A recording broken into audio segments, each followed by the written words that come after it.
All right, it's great to have you join us. This is Close Full from NTA2 Lagos Network Center. I'm delighted to have you be part of this conversation with our distinguished guests, who is going to be looking at yet another aspect of how the narrative of our country can be retold, repackaged, and represented. Now, what are we going to be looking at again? This time around, because the Nigerian landscape itself is so vast, it's so large, we say to ourselves all the time that we should go and look for an expert. We should go and look for an informed mind. We should go and look for an experienced Nigerian to come and look at a niche of one of those large expanse of the land that we are looking at, and then speak to us critically, speak to us cogently, speak to us intelligently on how that Nigerian dream that all of us we normally speak about can come to reality. So that is what we are going to do again today. And where are we looking at? We are looking at ICT. We're not really ICT. We are looking at, if you like, the entire spread of what that technological, survey we should be, dealing with. We know that right now in the digital age, virtually everybody is prone to be on the internet. Virtually everybody is prone to be on the phone. Virtually everybody is now prone to be, somebody says, rather than writing, people are now just, So what exactly are we really doing in terms of telco? What are we increasing our capacity? Are we increasing our expertise?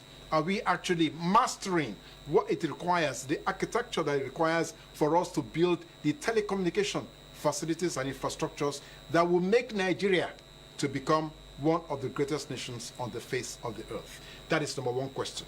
Number two question again would be that is telecom contributing to the GDP of Nigeria? Now, because we are in the digital age, and data now has become the currency. But if data is so expensive, that means, are we saying that it's a negative impact on the people?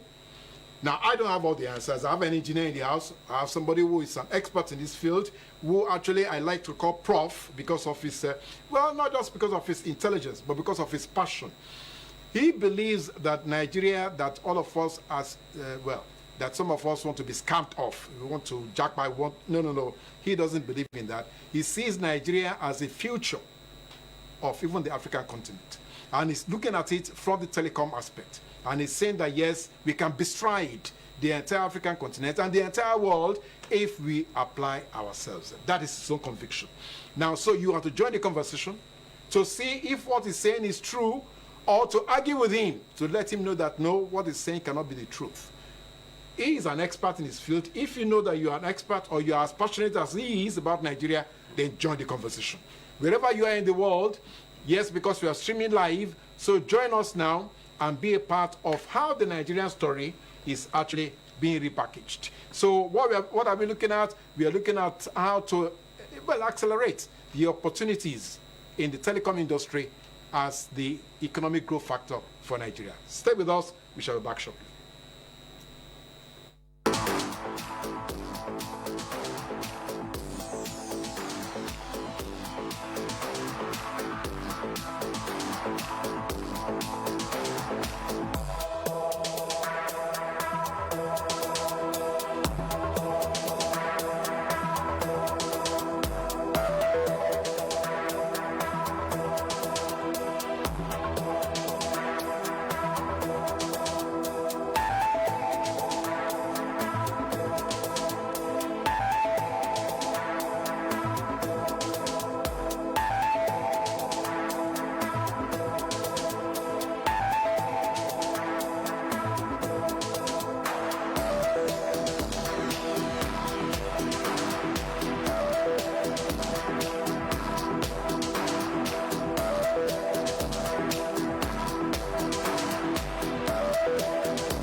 right, yeah, with us, and I have with me, well, I call him Prof. Maybe at the end of this conversation, you will agree with me that actually he's professorial. This is Ikechukwu Nnamani. You're welcome to Close Flow. Thank you, my brother. Thank you very much. He's an engineer in this field, that is in the telco field. So I don't know anything about, I'm not a technical person. I just like to speak. So, but let him speak. Now, Ike, yes, it's important. Let's first even reassure Nigerians. Telecom. Telecom in Nigeria, some people think that it's still very primary. It's still very basic. It's still very juvenile. It's not, I mean, as advanced as we have in. How do you react to that? Thank you, and thanks for having me. It's always great to come and interact with the team here, as well as the audience. That joins the program. You are right, and that may come as a surprise to many people when we say the telecom stage of Nigeria has not attained where it should be, right? But you would also agree that it has come a long way from the days of NITEL as the only national operator. Yes. Then you had the PTOs who were Yes. doing mainly fixed line. Yeah. Then eventually we went to fixed wireless. Then Yes. you had the CDMA. And then, of course, the GSM revolution, as we called it, took place. Yeah. And that is when the industry actually grew, right? But what we've seen now is that we are in the digital age. And the conversation have now shifted to building a digital economy. Yes. And Nigeria, as one of the countries that have appreciated the digital age, has fully commenced building a fully digital economy. Now, that entails that you are no longer looking at telecom or ICT infrastructure Yes. only through the prism of just being able to use your phone to make call, to access internet, to be able to send email or receive email, to access internet to search various websites, Yes. to use social media in terms of WhatsApp, Facebook, and all those apps, Okay. right? You are now looking at how can the use of ICT Yes.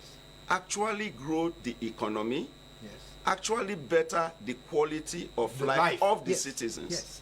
That is really what digital economy is all about. Okay. How to use various ICT tools Yes. to be able to make the quality of life better for the citizens. Okay. Because at the end of the day, that is what this is all about, better quality of life Yes. for the citizens, Yes. right? So all of a sudden, when we now talk of telecom or infrastructure, we are now looking beyond the traditional being able to make a regular phone call. If it's being able to make a regular phone call, we are doing okay. We've achieved that in terms of availability of communication. Yes. Yes, we still have underserved areas. We still have some rural areas where communication is not as robust as the urban cities. Yes. We have all those disparities across the country because, as we all know, Nigeria is a big country. I always tell people, Nigeria is several countries in one. That's You true. can literally That's look true. at each of our 6 geopolitical zones as and being see, yes, countries on their own, yeah. because in terms of landmass, in terms of population, each geopolitical zone is bigger than some West African countries. Yes, in fact, some of them combined, we are bigger than them. Each of the 6 geopolitical zones now add Abuja and the rest of it, right? So at the end of the day, we are now looking at it from the point of view is that are we where we should be in terms of ICT infrastructure? And I'm being careful to use the word ICT versus just telecom infrastructure, yes, right? yes. Because people have come to tie telecom to just basic telephony and internet. and internet. Yes. And we have gone beyond that in the country. You know, we've gone beyond that in terms of service delivery. We've gone beyond that in terms of what even the customers or the subscribers are using, right? Right now. Today, most users of ICT infrastructure are not even individuals. It's entities, it's companies that use it to run their businesses. Oh. There's currently today Oh. no aspect of the Nigerian business environment that is not tied to ICT. Oh, I like There's that. not. No. So, okay, please, can you educate us properly? Yeah, You're okay. saying it's gone beyond you and I. Yeah, because for me, you and I, our interface with it today ended or is ending closely with we use our phones, we use our iPad and laptops, right? Yes. And then we say, oh, that is our tool. But when you look at most of the banks, if you look at financial sector, fintech, yes, if you look at healthcare, yes, if you look at even governance, and see what is happening, you will understand that the use of ICT has cut across all segments of our society, right? So when we're looking at infrastructure to support that, it has gone now beyond what it was before, which is a case of come somewhere, put up a cell site, be able to send either GSM spectrum to the subscriber handset or CDMA spectrum, or run a fixed line to the homes and offices around you. Exactly. So we are now looking at a full integrated infrastructure that cuts across not just what you see as a customers or subscriber, but a larger part of what you don't see, because these are back-end infrastructure that support what you see. We're talking of data centers, for instance. Yes. Many people have never seen or been inside a data center. But every single day, the activities you do originate from a data center somewhere in the country, right? So many people may not have even seen a fiber cable, right? Being laid, yes, or see it in operation. But most of what you do, when you go online to access your bank, a lot of that back application you are using, okay, it has interface that uses fiber to get to a data center, from there to the servers of the bank and the rest. And then come it. and serve you. Exactly. So it's a full integrated infrastructure, and so it's because we still have to build more of that I said we are not where we need to be. Okay, I love that. But we've gone far compared to where we started a few years ago. But we are not where we need to go, because a lot more of this infrastructure still needs to be put in place to introduce new services, to make the existing services better in terms of quality and efficiency. Yes. All right, thank you. You can see why I'm calling him Prof. It was just an intro that is given to us, but that is same intro encompassed everything that we want to. Okay, we need to learn from you quickly. Now, Nigeria, we have about over 100 million internet users in Nigeria. Yes. But IK, what does that mean? I mean, are we saying that it's only the internet we are concentrating on? Is that what we have been able to achieve? No, not at all. And it goes back. Okay, so let's understand what is the internet and what role does it play, right? Now, you need to understand that when me and you talk of internet, the first thing that comes to our mind is, internet browsing, where you browse a website, you are able to receive information from it. Maybe you are searching on Google Map for something, you are searching anything. Or you are using Uber and you want to go. Exactly, you get. Or you also look at internet as a way to send email. Okay. Whether it's personal email or you are business. sending, or business email, right? You look at it from that standpoint. Now, it has evolved. Many people, in fact, students in school, especially our ladies, most of them are able to sustain themselves because they now do e-commerce using the internet. Yes. Somebody goes and set up a small web stuff, sell their hair, their makeup, you know. Yes. They're not businesses, they are doing business. And while they are still to support themselves, right? They use it now as educational tool to do research, right? Many people, especially those that go into web development, app development and all, you'll be surprised that most of the educational content is not even local. You have Udemy, you have Coursera, you have all these international training platforms that Coursera, people now access. You understand? They access it again using their internet or website and all that. So the traditional use of what we used to call the internet some years back has evolved. It has changed. I know companies now that do e-health, where they've rolled out e-health solutions and you can access it online. No, please. Right? They want to learn. Yeah. E-health, that means if you're sick, you can just go to their site and So I know a company. I don't want to promote any company, so I won't call names. But I know a company where they have a web portal where you can actually interact with doctors or medical professionals online in real time. In Nigeria? Yeah, it's like chat. You log in, you explain what your problem is, somebody responds to you, the same way you go and a doctor interfaces yes. with you, they try to recommend something. If they want you to go do tests, they can say, oh, based on so and so symptom you've described, go and do ABCD test. Wow. When you get the test, send it. Wow. So you don't necessarily need to leave your house to Wow. go, you know, because the doctor talking to you may not even be in your city. You follow? He may not even be in your country.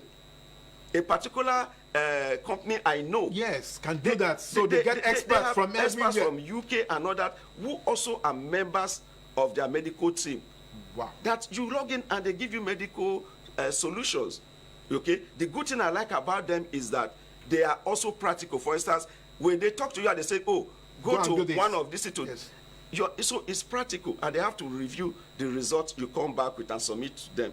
But that is just one yes. application yes. out of billions that is now existing. That is why between me and you, I've never been more excited about life than the present time, because technology has really made life very exciting. Okay. The possibilities of what technology gives us as a nation, between me and you, is mind-boggling. I actually believe that the challenges we still have in Nigeria yes. will mainly be solved using technology. Yes. I totally believe that. I love that. Now, to reassure Nigerians, because one of the major challenges that we have will be the question of insecurity. Yes. So now, IK, how can we deploy ICT to help us reverse the damages that insecurity has brought upon the country? Okay, so when we talk of security, we need to address it in the various stages of it, right? There's cyber security, which is a whole new ball game. Yes, okay? we will come to that. We'll come to that. Yes. Yeah, there's the physical security in terms of people feeling they are not safe. Kidnapping, for instance, as a practical one, which we are all aware still happens within the country. Now, technologies are there to help, right? I give you an example.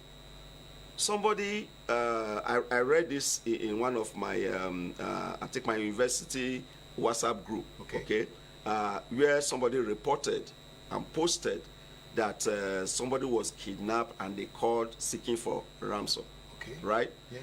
Two things with that and technology. The person calling is using phone. So the question is there no technology to track and locate where that call was made? You know, and it exists. You can actually triangulate and locate the cell site where any single call was made. It exists and is available even to our law enforcement agencies, right? The second one is when they ask for ransom and they ask you to pay into an account, or it's not even a ransom case, somebody commits electronics fraud on you, and it has to do, there are traces, you can trace it, right, from one bank to the other, except when they now go to the Bitcoin and try to hide it. Even at that, there are ways to get it.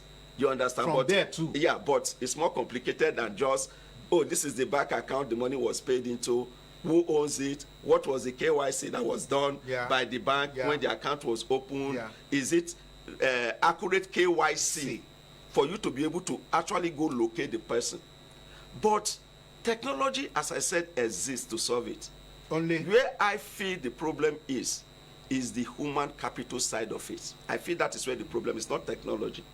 For instance, if somebody who decides to be fraudulent, when he goes to open a fraudulent account or an account he intends to use for fraudulent purposes, does not submit the right KYC information to that they can trace him, and the financial institution did not do proper verification, so they don't even know that the information they are sitting on with respect to the so-called customer is not accurate, that is a phantom information he has given because intentionally he intended to commit fraud, right? With that account. Yeah. So if that financial institution does not do proper due diligence and they just approve because they are in a hurry to increase the number of bank accounts they have and all that, what happens is when that person now perpetrates the crime, it's only at that time they will now discover that they've hit a block wall, because as they try to investigate, oh, go pick up the file,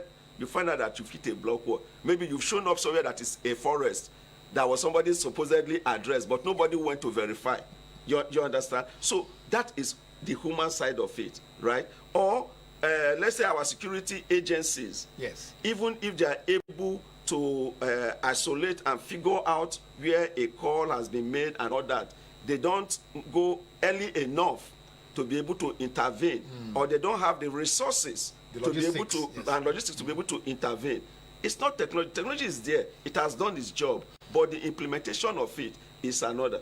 The other one is even our laws. Yes. Right? Yes. There have been cases where technology has worked well. Yes. The legal, the policing system Yes. has done its job, and somebody is apprehended, but the legal system doesn't.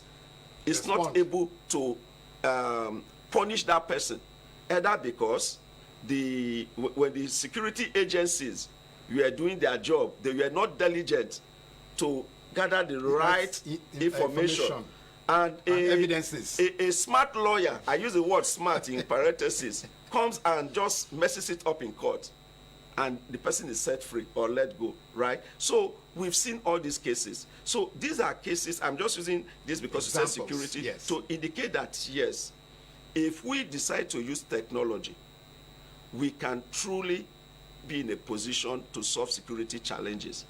But sometimes, especially in the case of security, it goes beyond just the technology. There's also the human part of it, the human factor that must also be in place. You follow? Yes. If we're able to build all this, by all means, we can overcome this. I'm 100% certain of that. All right. Again, let me doff my hat to you for saying that, because now the human angle is where the larger question is. Because again, now we know that technology or telecom, ICT for instance, can be used to build communities, because people can interact easily and all that. But now the question is, as humans, why are we not rebuilding ourselves? Why are we still, if you like, why are we still so far divided, separated? Where do you think that problem is coming from? Is the state of the world. So there are various ways to look at this. Okay, globally, as there's been advances in technology, advances in knowledge, advances in resource, unfortunately, in my humble opinion, humans have just become more wicked as we are advancing, as people, right? If let's put Nigeria aside, let's look at the whole world. If you see what is happening globally, you notice that humans have become more wicked than in the past. Maybe it's been like this. Maybe just our generation that is now getting to see it. And thanks to technology, things that used to happen before that nobody sees, you cannot see it. You cannot see it. Yeah, today you go almost every day, you see somebody video something wrong and putting it out there. Before, those things happen, but there's no record of it. People don't see it. So it now appears as if, wow, it's so obvious. Maybe worse may have been happened in the past, but there were no record, no real-time capture of it. So technology is now making it obvious for us to see this there's a riot somewhere, people video it, you see it. You know, there's some people have attacked people somewhere, you see it. Unfortunately, fake news is also out there that is becoming more difficult to actually know whether what you are seeing is real, is happening in the locality they say is happening, or somewhere else, or whether it's even real. Okay, if we start getting into AI and some of those stuff going on, it's a whole new ballgame on its own, where people are now using technology for the wrong reason or to be manipulative, right? But beyond that, what we see generally is that maybe it's also tied to one of the effects of technology. People are becoming more isolated, because back in the days when I can sit here and if we're not having this interview, I may not talk to you for 20 minutes because I'm on my phone. You are on your phone. So it's not even like you are seeking my attention, I'm not responding. You are so busy, you're on your phone, I'm on my phone. We are both busy, but we are sitting next to each other. Just like husband and wife. In a house, you could see a family of 4 sitting. 4 of them, and for 3 hours they may not talk to each other. Everybody is bent down, you know. Whatever they are doing with the rest of the world, they are busy with it. So we are seeing that. And I think rather than look at it as negative, we should embrace it as the current state of life. What we should do is seek ways to make it better. Use the current phase of life and find how to make it better. You follow? I like that. I like that. You understand? Yes. For instance, if we get on religious side of it, yes. I know people that before never go to religious places, whether it's church or mosque. Yeah. But because these things are now online, yes. they join online. You follow? Yes. And that helps. The same way, yes. we can try to, instead of looking at this thing as being isolationist in nature, try to say, okay, how can you use it to connect people? How can you pass accurate information that people need to live better life? How can you pass accurate information that people need to socialize and be able to do stuff together? We must, and this is where the challenge is. Some still believe that if it's not done the old way, it means it's not okay. It's not correct. It's wrong. They could be. Yes, it's true that different does not mean better. We can't also argue that. Yes. Sometimes just because it's different doesn't mean it's better. But at the same time, just because it's different does also mean it's not better.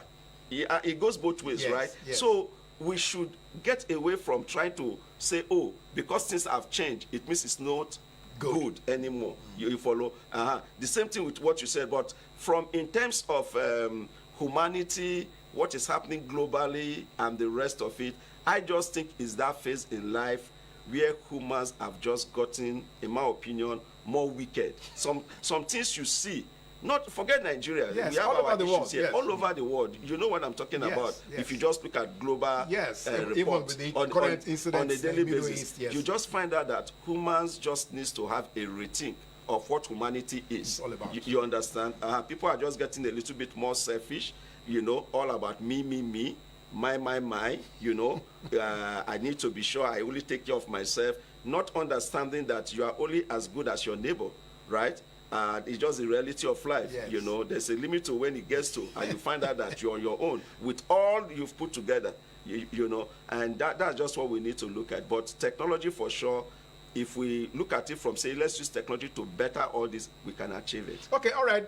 Again, let me see how we can turn that around, because politically, what you have just analyzed right now seems to be one of the major problems in Nigeria, that everything is politicized. And so at the point where people want to participate or to get involved, that political undertone will actually affect the relationship. So how can we deploy ICT, for instance, maybe when it comes to politicking, to help us deflate how badly politicians can influence how we react to each other? Putting out the right information, that's the only way, right? And again, this is where the accurate information trumps everything, right? You can't, because you want to influence something, right? The right way, as far as you are concerned. Yes. You use the wrong information to try to achieve that. That, as they say, two wrongs cannot make a right, right? So if people consistently identify a channel, a particular channel of communication, okay, whether it's a news media, it's a blog, it's a platform, but people come to understand that anytime I come here, what I get is the absolute truth. People would migrate to that platform and try to get the truth from it. I like that. Right? So you're saying to all our people like us, media houses like us, everybody, you are talking to them right now. Absolutely. That's the truth of the matter, because the biggest challenge people are facing is being able to decipher and say, this is accurate. This information I'm taking a decision based on is actually accurate information, right? Not a manipulated information that tomorrow, after I've taken decisions, I now found out I took that decision based on the wrong assumptions that was presented to me. The problem that creates is that the next time something critical comes, you are not interested because you don't want to make the same mistake you've just made in the past, right? So if we can be able to identify credible sources of accurate information.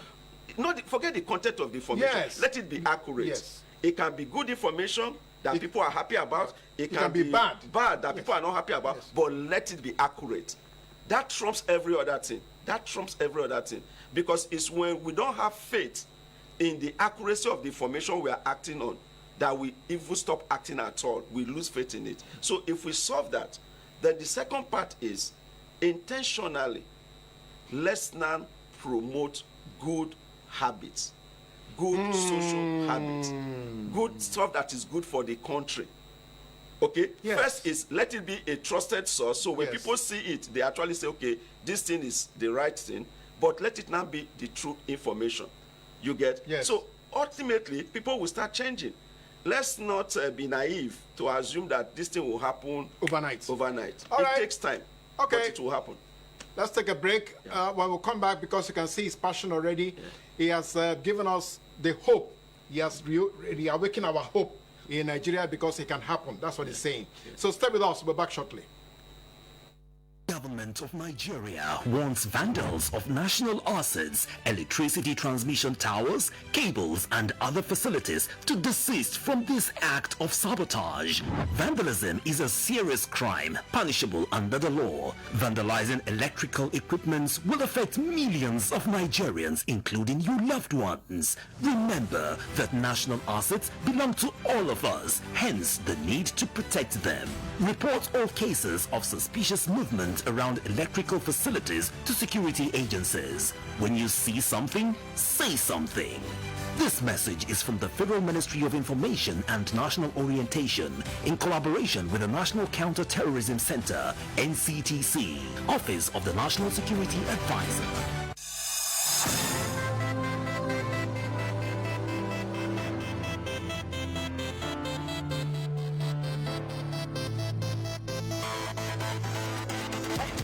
Now when we do not have an extra respect for the Lagos State House of Assembly had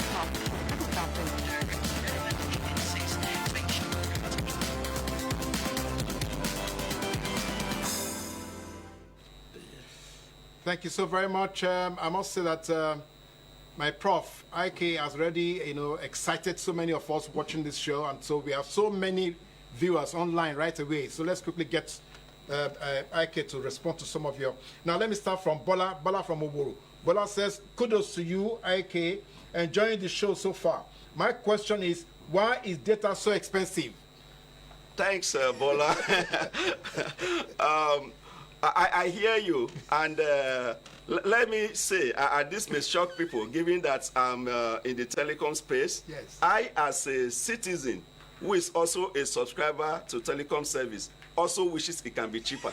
So let me agree with you on that I also, as somebody that buys data, wish it can be cheaper. The challenge is NCC approves tariffs before it's pushed out there. For NCC to approve the tariff, they have to look at about 4 or 5 metrics that each of the service provider must submit to NCC. Then NCC will evaluate it before they agree to approve the tariff. That is what they now charge us as the subscribers. The number one metrics that is included is what is the cost of the infrastructure you are putting. Whoops. So if you recall, 5G was just issued a few years ago. Yes. We all know how much the service providers pay to the federal government for the 5G spectrum. Yes. A lot of money. Yeah. It ran almost $300 million was paid just for the spectrum for 5G, right? Then you now have to build the 5G network, which I don't know the exact amount each of them has spent, but I believe it's probably cost twice what they spent for the spectrum, right? So by the time they do that, you now start rolling out the service. So what normally happens historically is, as more subscribers use, the unit cost starts going down. Because for each unit cost, if you multiply by the number of subscribers, that determines your revenue. Yes. So at this phase, when most of these infrastructures are still new, so what is happening now is that operators are still investing to put infrastructure. That cost is still going in. It's after some time that it has amortized, let me put it that way. Yes. And then you start seeing a drop in it. So what we are experiencing now in terms of tariff and other stuff is because these are still new infrastructure that has just been invested into. The cost is still high at that level. So that is one, the cost of it. The second thing the regulator looks at is your operating expense, right? Yes. Because that is what the cost is infrastructure. You put it there, you can amortize and all that stuff. But your operating level is to operate it. Yeah.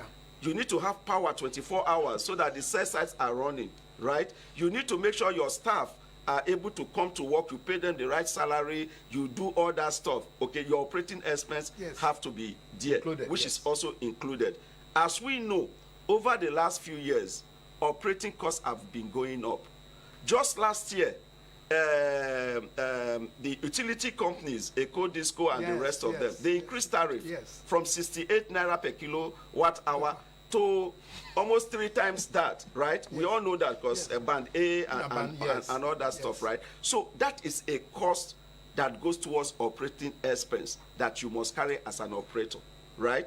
This other one you now have to do is levies you pay to government, whether it is right of way when you do fiber, all kind.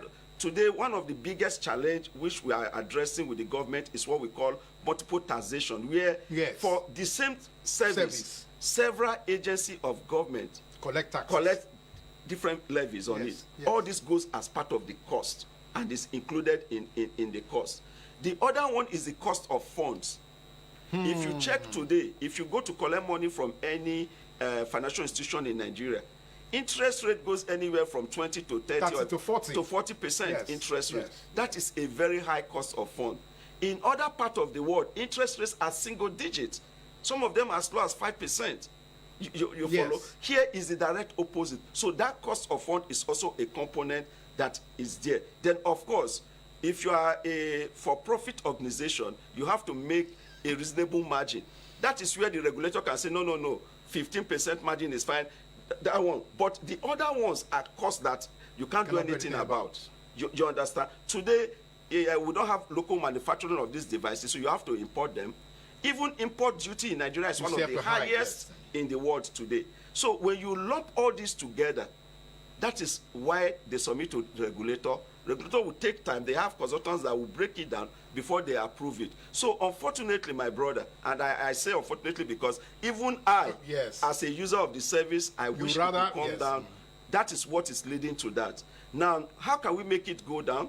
One, if some of this component reduces, if the cost of fund goes down, if for instance the government says, hey, remember they did it for some industries. That was why they created agricultural industry, back of industry, even the fashion industry, they created something for them.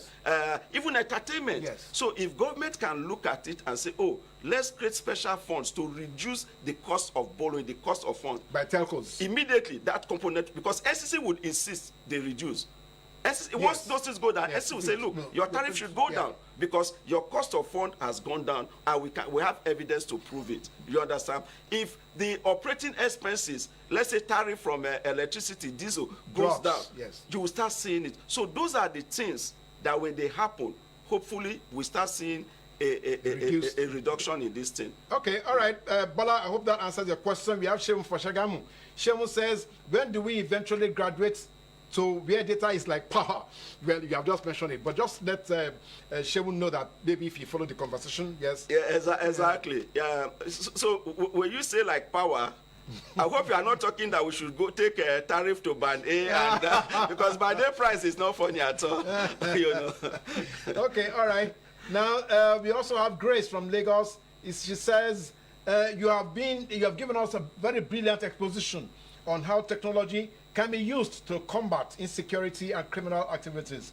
But it is so unfortunate that our security agencies are not yet utilizing these potentials. So we see have more criminal cases, we see have more incidences of, so she's saying that it's a little bit worrisome. Yeah, that's where the human aspect comes in. As I said, technology can only do as much as it can do. At the end of the day, it still requires the human. A simple example, right? There is a robbery incident going on. Technology enables people to use their phone and alert the security agency. If the security agencies don't have the ability to mobilize and go, you understand? So those parts, unfortunately, are still with us, and that is where government comes in. Government needs to look at those and say, what can we do as a government to be able to assist the citizens in addressing this? The technology exists. I can say that clearly. Okay, now, but we have the technology, but we need this other aspect to work with the technology so that we can start getting some of the desired results. Okay, how do we now therefore advocate for government to take responsibility. Yeah. Now you can give them technology. Yeah. So how can we advocate for government to also recognize that they have a duty to use this technology effectively? You are getting into an area that I don't get into, which is politics. I don't get into politics, right? But at the same time, one of the things we always do is like forums like this. Yes. When we say this is what we recommend, we hope they hear. Yes.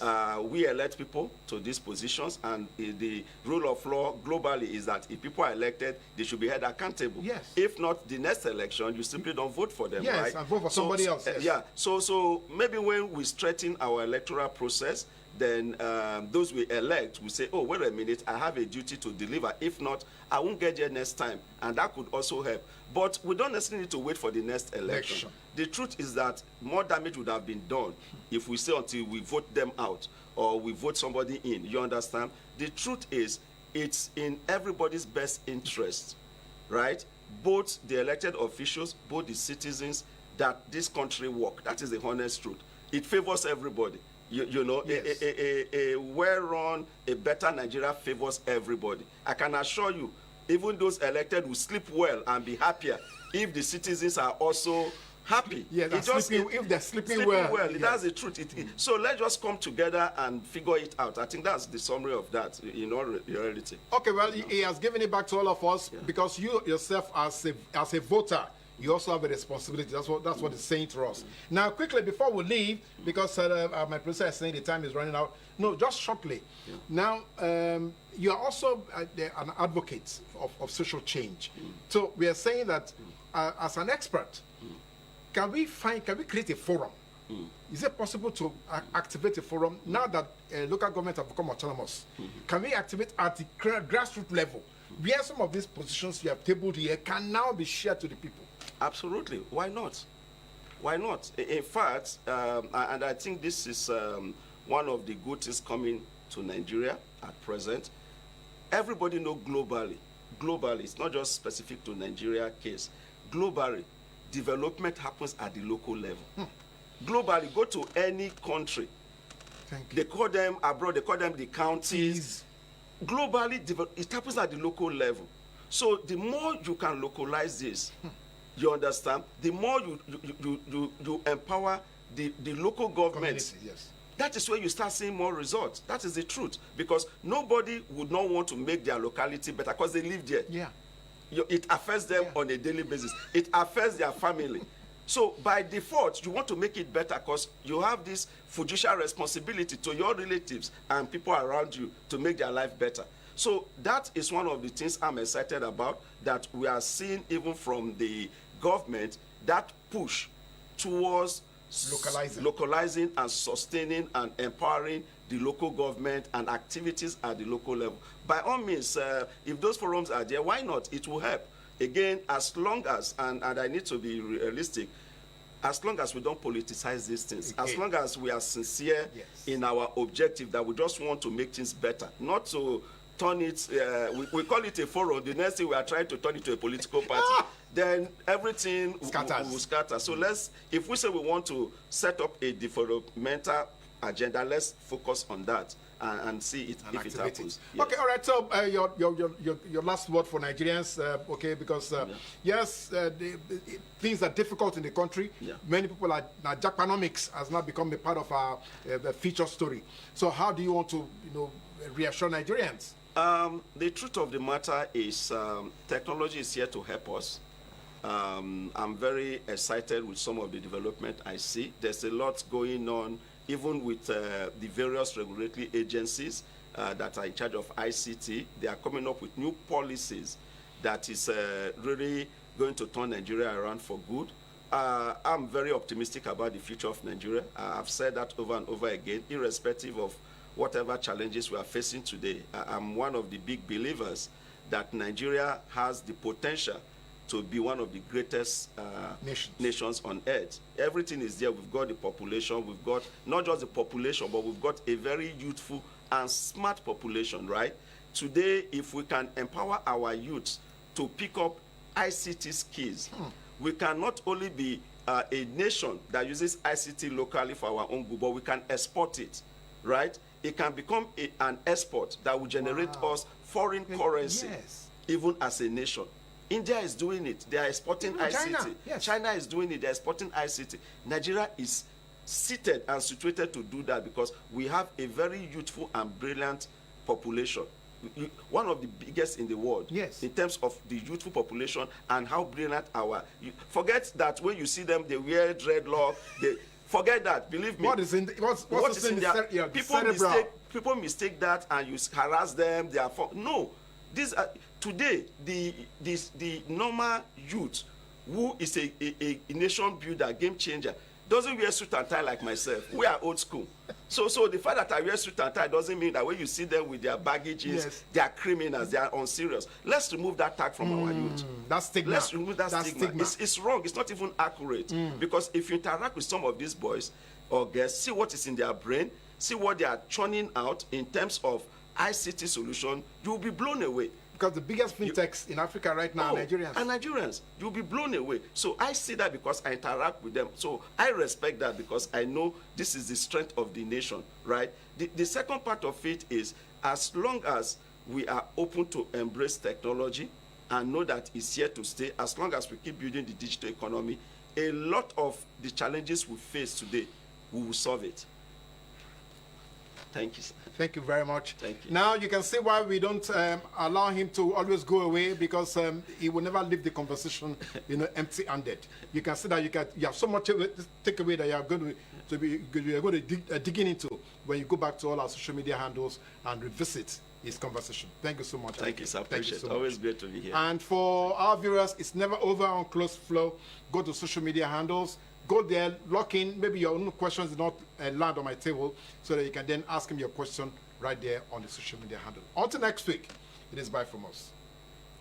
Thank you.